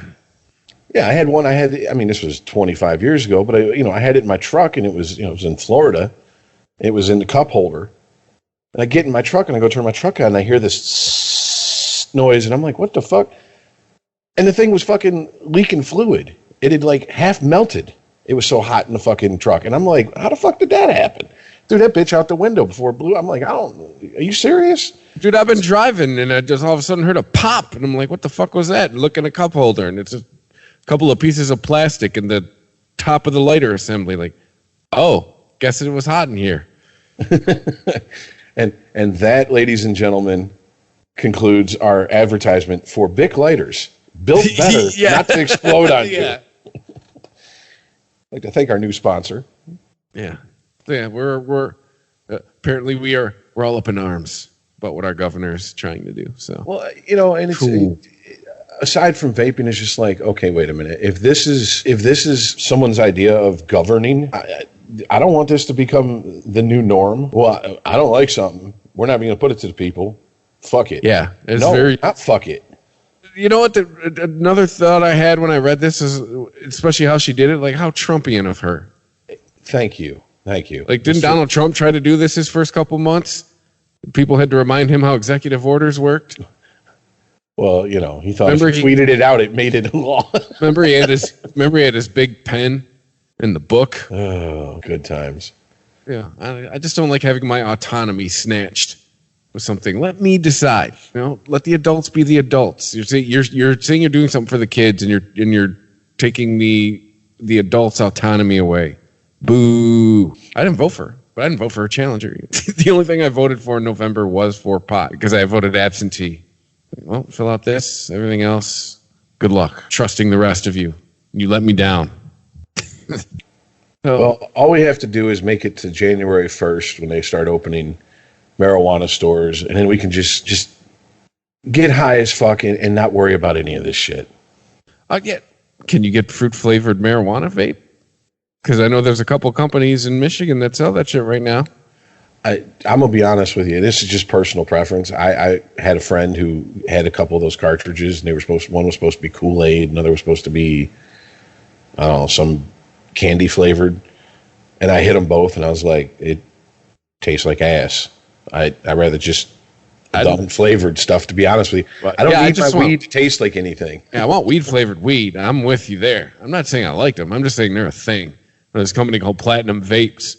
They do your traditional, sativa, indica, hybrid, all that. They do have fruit flavored ones as well. So just wonder if it's going to affect stuff like that. Well, and where my mind goes is what happens 6 months a year after the weed stores open, and we start hearing stories about dipshit parents who leave their edibles sitting out. Their kids get into it. Oh, that's so now we have to ban edibles because of the children. Hey, thanks for listening to the Weedsman. Aaron and I have been talking about that shit for years. Usually it's dogs. That's the big thing. That's where you want to get people. You talk about their dogs. Worse. Yeah, that's worse. Because I know a lot of people will be like, "Fuck them kids. We need population control anyways." Like a dog? No, not a dog. Yeah, that's where the pros start getting clutched. My dog got into my edibles. Well, you're an idiot. How about dogs eat anything? Don't leave your shit out. Dogs will eat till they puke, eat their puke, and go back for seconds on the food that they just puked off of. All right? They're not exactly the pickiest of eaters. And on top of that, how many potheads haven't or have friends? How many potheads have or have friends who have got their animals high? Christ, I had a friend who had a cat that if the minute he fired up a joint, that cat was up in everybody's face like, "What's up? You let me smell it, let me inhale it." And it's like, what the fuck's wrong with your cat, dude? Well, Marley, he's cool. Yeah, that's my one cat, Marley. It's my other cat, Blaze. Yeah. It's I got a new kitten. His name's lit as fuck, but I don't know, he's hiding. He must be paranoid. He ain't used to it yet. This is our dog, Dorito. Unregimented. ChristopherMedia.net. Introducing touch-free payments from PayPal, a safe way for your customers to pay. Simply download the PayPal app and display your own unique QR code for your customers to scan. Whether you're a market seller, I'll take 2 tomatoes and a cucumber. poodle pamperer, piano tuner, or plumber. Signing up to accept touch-free payments for your business is easy. Touch-free QR code payments. Not applicable to PayPal Here transactions. Other fees may apply. Shop safe with PayPal. Introducing touch-free payments from PayPal, a safe way for your customers to pay. Simply download the PayPal app and display your own unique QR code for your customers to scan. Whether you're a market seller, I'll take 2 tomatoes and a cucumber. poodle pamperer, piano tuner, or plumber. Signing up to accept touch-free payments for your business is easy. Touch-free QR code payments. Not applicable to PayPal Here transactions. Other fees may apply. Shop safe with PayPal. Introducing touch-free payments from PayPal, a safe way for your customers to pay. Simply download the PayPal app and display your own unique QR code for your customers to scan. Whether you're a market seller, I'll take 2 tomatoes and a cucumber. poodle pamperer, piano tuner, or plumber. Signing up to accept touch-free payments for your business is easy. Touch-free QR code payments. Not applicable to PayPal Here transactions. Other fees may apply. Shop safe with PayPal. ChristopherMedia.net. Unregimented. All right, so we got anything else there, guys? Well, yeah. The early reviews for the Joker movie have come out, and the ones I've seen, they're basically declaring this thing a masterpiece. This is the one with Joaquin Phoenix and no Batman, as far as I know. I don't even know if he's mentioned in the movie. No, I don't think there's going to be any mention of Batman. Yeah, it's strictly a Joker movie. And like some of the reviews, the highest praise they give is that his version of the Joker is unlike any version we've seen in film or in any animated shows yet. And I'm like, okay, so makes me wonder. I mean, this could be a good thing. I don't know. It depends on who does it. But is the Joker like one of those characters we're going to reinvent and film every 10 years? Kind of like, Spider-Man. Well, Spider-Man's a little quicker than every 10 years. But you get my point. Well, it's different, though, because Spider-Man, we don't reinvent him so much as just recast. It's always the same story. Well, I think going back and watching some of the Sam Raimi Spider-Mans, man, at the time, Like I didn't pick up on it, but man, there's especially the third one. There's a whole lot of cheese in that. I mean, it is just painfully cheesy. And then you watch the Amazing Spider-Man movies, and they seem to get a little bit more mature. And then the new Spider-Man movies, I was like, wow, this comes off as rather realistic about what a teenager who had these powers would be. You know what I'm saying? Mm-hmm. Like, right, a lot more realistic. Like he's starstruck by Tony, Stark and all that. Like, but the Joker is a character that has many different origins. Yeah, that are vastly different from each other. I mean, Spider-Man is it's always no matter how many times they redo Spider-Man, he's still got an Aunt May and an Uncle Ben, and gets bit by a spider and is in love with Mary Jane and starts out as a teenager. I mean, the story has changed almost not at all. Well, most of the Joker's origin stories chalked up to an unreliable narrator. Yeah, I think the Joker has been kept intentionally kind of nebulous. Because, that was also part of Heath Ledger's portrayal of him, because every time he told you want to know how I got these scars, every story was different. So it pretty much right there, red flag. He's full of shit. You really expect a psychopath to tell you the truth? But also, I mean, recently in the comics, Scott Snyder's wrote a story about the 3 Jokers and how there's actually 3 different Jokers in the DC universe. Oh, is it like Golden Age, Bronze Age, like that type, different Jokers? Or is it just 3 different Jokers exist at the same time? Yeah, no, at the same time, but okay. It is kind of split. I mean, that's where he's drawing these 3 different Jokers from. Yeah, it wouldn't be. I mean, there's not much to draw from Golden Age. I think it'd be more Silver Age, Bronze Age, and then the Grim Age. Killing Joke, basically. Yeah. Well, I mean, as far as the movie goes, I was kind of shocked when I found. I know I had to have heard this, and it just didn't register that Todd Phillips, the guy who did Old School and a bunch of other brotastic comedies, whatever you'd call them, directed this movie. And in quite a few reviews I've read, they're comparing it to The King of Comedy, the Robert De Niro movie from the 70s, which was a dark fucking movie. So, I mean, if it's that type of movie, I have to kind of shift my expectations. I kind of thought it would be like, yeah, I'm sure it gets dark in parts, but, it's the Joker, right? But apparently it's not. So and I'm getting the idea that this isn't like a movie aimed towards the Marvel Disney crowd. You know what I'm saying? Like, it's aimed more for maybe like, teenagers and adults. Not to say that kids won't enjoy it, but you know what I'm saying? Like, it's a more mature take on it. Mm-hmm. And so I'm just like, all right, okay. I mean, if you want to go serious with it, the most serious Joker I think we've ever seen is, on screen at least, is Heath Ledger's version. But sure.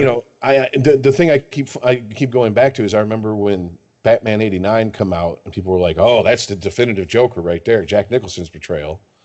And then the animated series come out, and Mark Hamill did such a bang up job with the voice acting on that became the definitive version for a lot of people. And then Heath Ledger just blew it out the fucking water. I mean, you guys were, even if you weren't a comic book fan, you remember people were walking around in the makeup for like 3 years after that movie come out every Halloween. Sometimes it wasn't even Halloween, people were walking around in that makeup. I mean, it became a cultural phenomenon, his Joker. So, I mean, if they're comparing it to that type of performance, then shit, that might be the movie that gets me off my ass and go to a movie theater.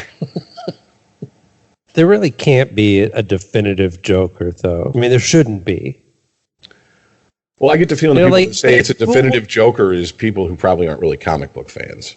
They're thinking of like Cesar Romero. That was their, Mr. I'm not even going to shave my stash and I'm going to put the grease paint on. Well, I love Cesar Romero's Joker. I mean, too, when I was 10. For the longest time, that was the definitive Joker. I mean, I liked Burgess Meredith as the Penguin until I saw Danny DeVito as the Penguin. And I was like, okay, that's my favorite Penguin now. I mean, I like Danny DeVito, but I still like Burgess Meredith better.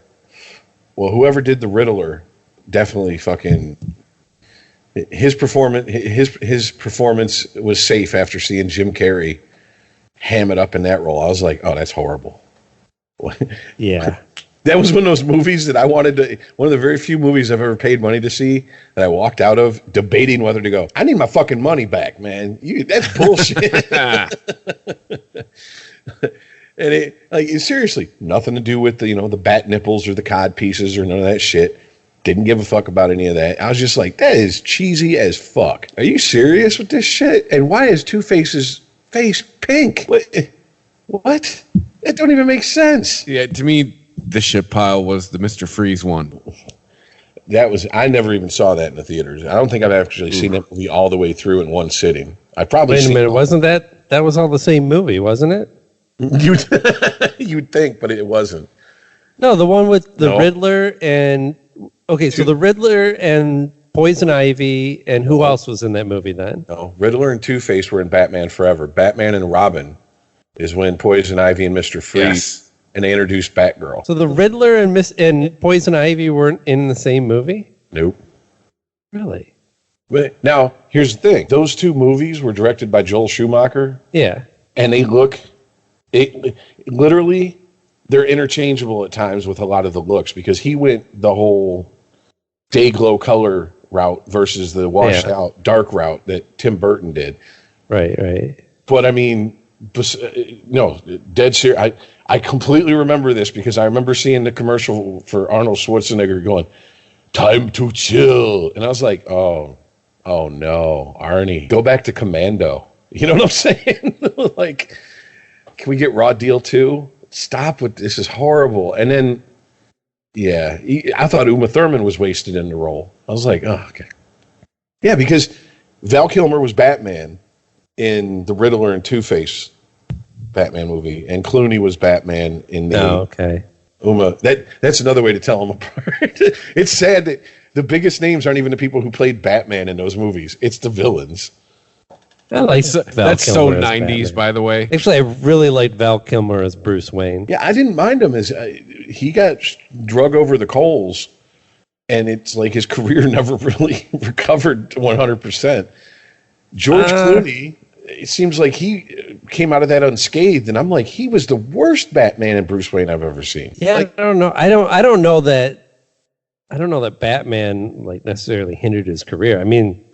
He's had health issues that have kept him from acting. Well, I'm just trying to think of what was his big movies after it, and I can't think of any. So it's like he did The Saint was pretty good. That was after the Batman, wasn't it? He did The Saint. He did what was the one where The Salton Sea? The Salton Sea is a great movie, actually. Oh, that is, but I mean that's not like let's take the whole family to go see that. You can put that on a double bill with the movie Spun. You know what I'm saying? It's not exactly family, entertainment right there. Hey, kids, this is why you don't do meth.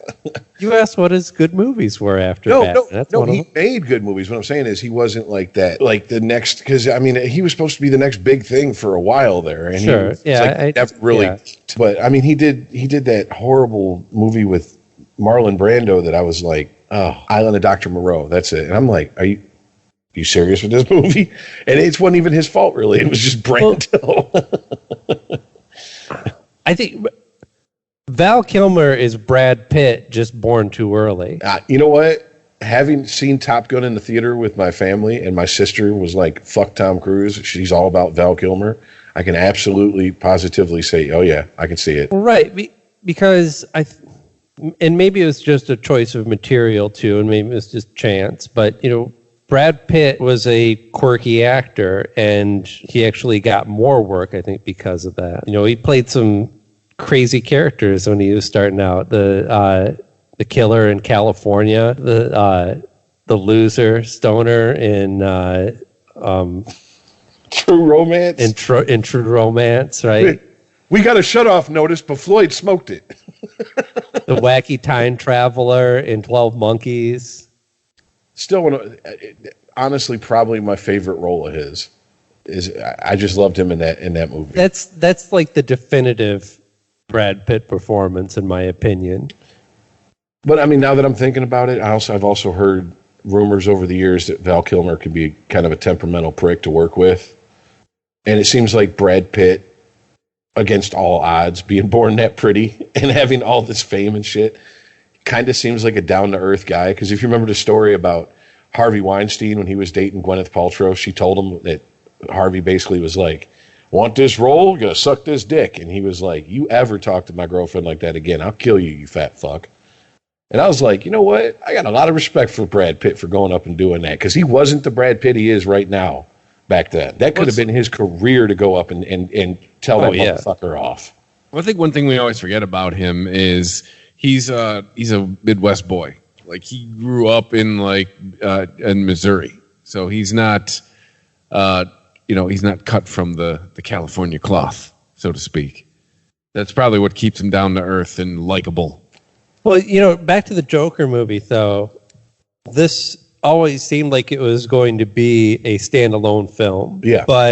And this could be total bullshit. This could just be people taking stuff out of context and running with it. But Robert Pattinson, in a recent interview, has he's dropped some hints that maybe his Batman and Joaquin's Joker could be in the same movie together. All right, Robert, slow down. Let's see how you do with the role first before we start planning sequels. I mean, let's be honest here. Hey, you've said it. You've said it yourself, Aaron. Trilogies are given too easy these days, or series are given too easy. They need to be earned. Let's see how he does with the role first. Yeah, I don't know. I have a lot of confidence. I think the only thing that could fuck it up is, the usual things that fuck these movies up. The writing or, the studio. Yeah, the studio dipping their fingers in trying to change shit at the last minute because of test audiences. Well, I mean, and you've said it before, and I got to agree with you. Batman's not really all that difficult to pull off, and it's just like like with the Schumacher Batman movies. We remember the villains more than we even remembered who played Batman. We were talking about them before we even mentioned who played Batman. Batman's always kind of been more about the villains. Mm-hmm. So, I mean... Well, also, you don't have to make... It doesn't take much to make a Batman film. You don't have to throw hundreds of millions of dollars to put what's in the comic books on the screen. That's true. And I'm also thinking that, here's the director to Robert Pattinson.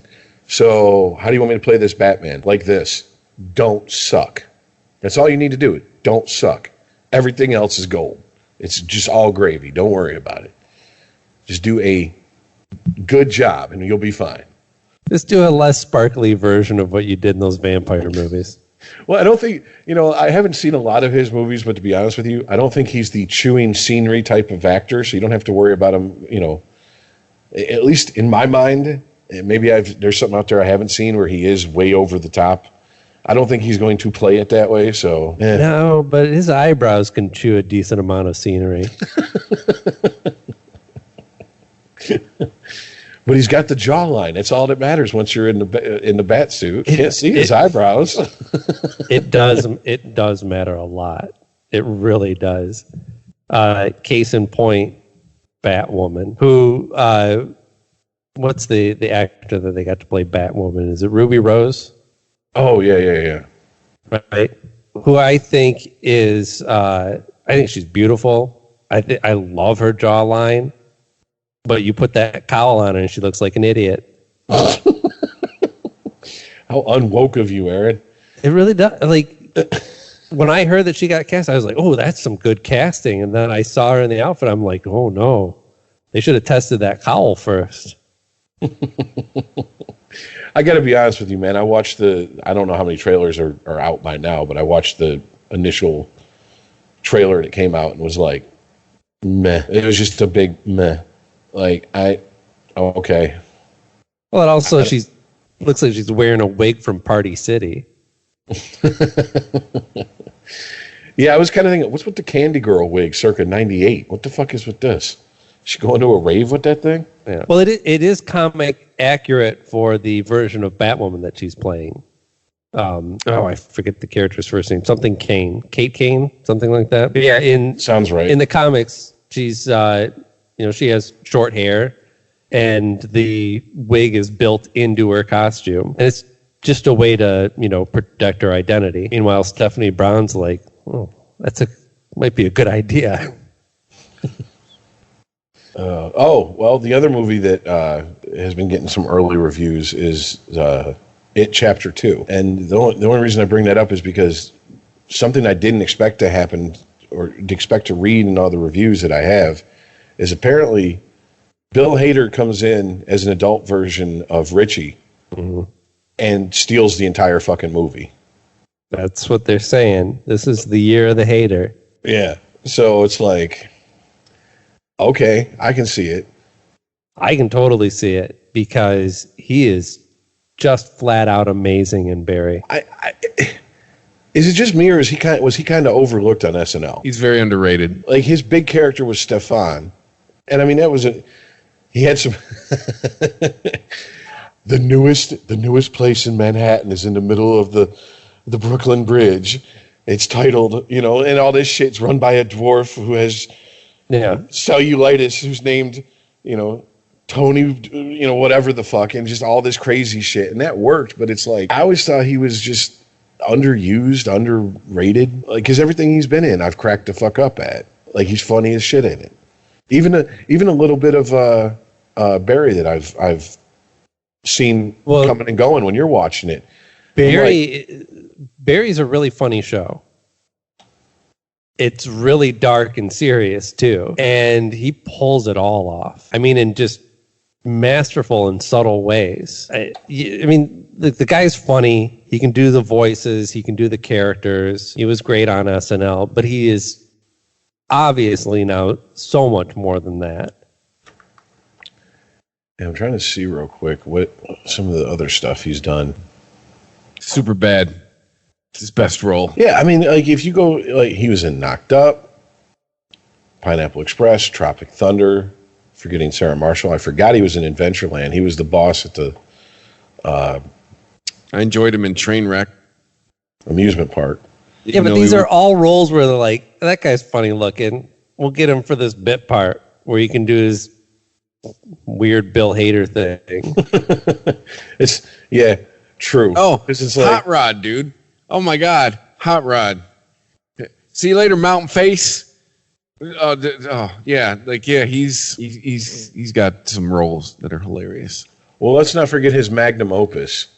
He was the vocal consultant for BB-8 in the new Star Wars trilogy. He's probably made more money off of that than any other movie. Yeah, no shit. That probably bought him a new house.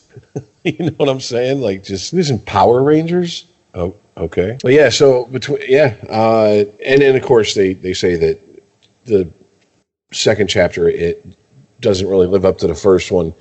And one review actually went into why they thought so. They said because in the first one it focuses on them when they're children, and there's just something more compelling about seeing children overcome some shit than seeing adults. And I'm like, I guess, I don't know. I mean, that book's up there as one of my favorite King books. And I was 12 when 13 when the miniseries came out, and I watched it and was like, oh, okay, that was cool. And then I watched it in my 20s and was like, that's fucking horrible. Tim Curry is the only saving grace in this entire thing. I mean, it's just, I'm like, how the fuck did I ever like this? And then so when a new one come out and it was taken a lot more seriously, that's why I liked it. But I'm comfortable with him stealing the movie. Like I said, these might be movies that actually get me into a movie theater. Oh, why they just don't VOD everything now too? Just make all the money at once. The film nerds can go to the theater, and then everyone else can watch it at home. Jesus. Well, there was supposed to be a simultaneous release with Martin Scorsese's next film, The Irishman. It was supposed to be released in theaters on like a Friday or Thursday night at whatever the fuck they do in these days. Seems like they release them earlier and earlier in the week if they think it's going to be a hit. And then like a week later, it was going to, or not a week later, but at the end of that weekend, it was going to be released on Netflix or something on Monday. Now they're just going to release it on Netflix. So I don't know what the thinking is behind that, but maybe it sucks. If it's a Scorsese movie and it sucks like that bad, I can't think of a horrible Scorsese movie. Or maybe they don't want this to get out. Maybe Netflix blows the movie theaters away as far as when shit comes out its first weekend, as far as eyeballs seeing it. Maybe they don't want you to know that, but maybe that's what goes down now. Well, I know that they're pretty vague, even with the, like, they hire these comics to do specials on Netflix, and the comics are like, okay, so what are the numbers like? Give me my numbers here. And they're like, I've seen multiple comics on different podcasts talking about it. They're just very vague with the numbers. They don't give you any hard data. Like, you had 10 million people watch this, or 10 million accounts click on it, you know, whatever the fuck. I could tell you based on just how many articles I've seen about it, by how many people are talking about it. I'm wondering if as many people saw the Chappelle special in the last week as maybe like saw one of the Avengers movies. I was going to say Endgame, but it's like the biggest movie of all time. But I'm just saying in like the first weekend, just by as far as how much buzz there is, it just makes me wonder if stuff passes by as many eyeballs in its first weekend as like a wide theater release, and maybe that's the way to go now. Like, yeah, you know, 10 million people. These are all arbitrary. No, I have no idea. Yeah, 10 million people could see it at the movie theaters, but 15 million people could see it if you put it on Netflix, you know, in the first weekend. Well, I mean, I can tell you this for sure. Obviously, Netflix isn't hurting for money with the money they're throwing around to people for fucking development deals. The guys from Game of Thrones, I think they gave them like, what, 50 million development deal or something? Oh, yeah. If you're TV, it's the old days again. You're getting money to just not go work with another network. 500 million. They gave a 500 million development deal. $500 million? Are you shitting me? Wow. Yeah, I'd have told Disney to fuck itself too. I mean, apparently that $500 million. Yeah, okay. Disney, how much were you offering? Not that? Okay. Well, I'm going to go ahead and Netflix is our main concern here. Jesus Christ. $500 million just to sit around and come up with ideas. That's not their production budget for anything. That's like you guys just give us something good. Sit in this room and eat some carrots, some celery, and some donuts. Order lunch. It's on us. Actually, it should be on you. We just gave you $500 million. No shit, right? I'm ordering a surf and turf for lunch. I'm getting turf and turf. Meat with a side of meat. Yeah. But yeah, I mean, think about it. They are getting paid to just sit around, and I guarantee you some drugs of some sort fit in there. So basically what we did as teenagers, getting high bullshit and coming up with nonsense, they're getting paid $500 million to do that. Good for them. And here's the younger me pitch of it. Would hate on them for that. Older me is going, you know what? Good for you. You figured it out. I'm not hating on them. I'm just pointing out that, and they got to this point not even off their own material.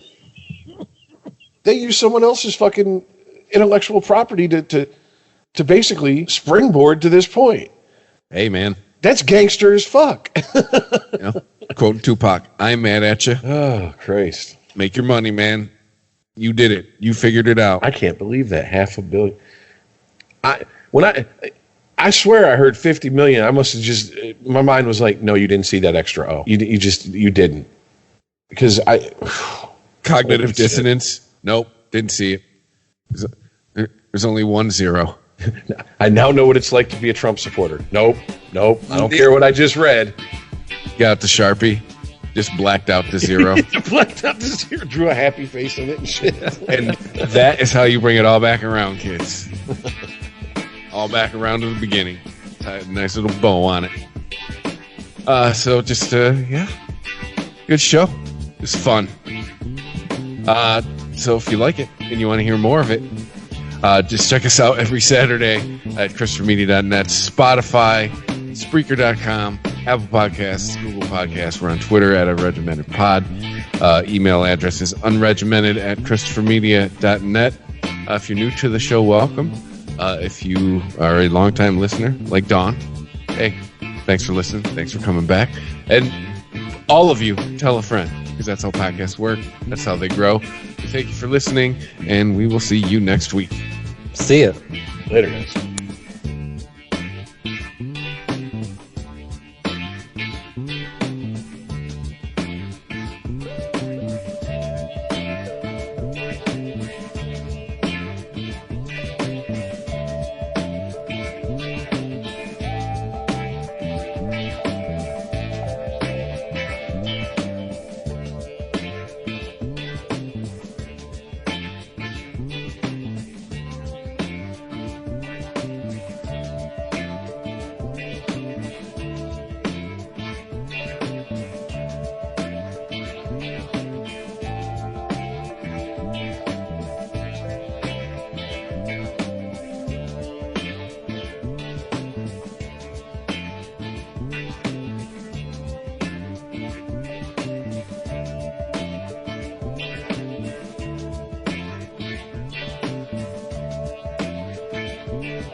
unregimented. ChristopherMedia.net. Every day, people experience mysteries that challenge the laws of nature, like enjoying a Coke Zero Sugar. It looks, sounds, and tastes delicious. But how does one explain the great taste if there are 0 calories and 0 sugar?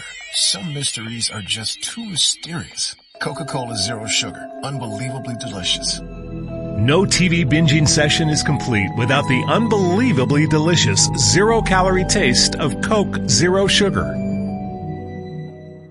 You can go from dreaming to achieving, from managing your fantasy team to managing a real one. At Fairleigh Dickinson University, go for what you love. Visit fdu.edu today. ChristopherMedia.net.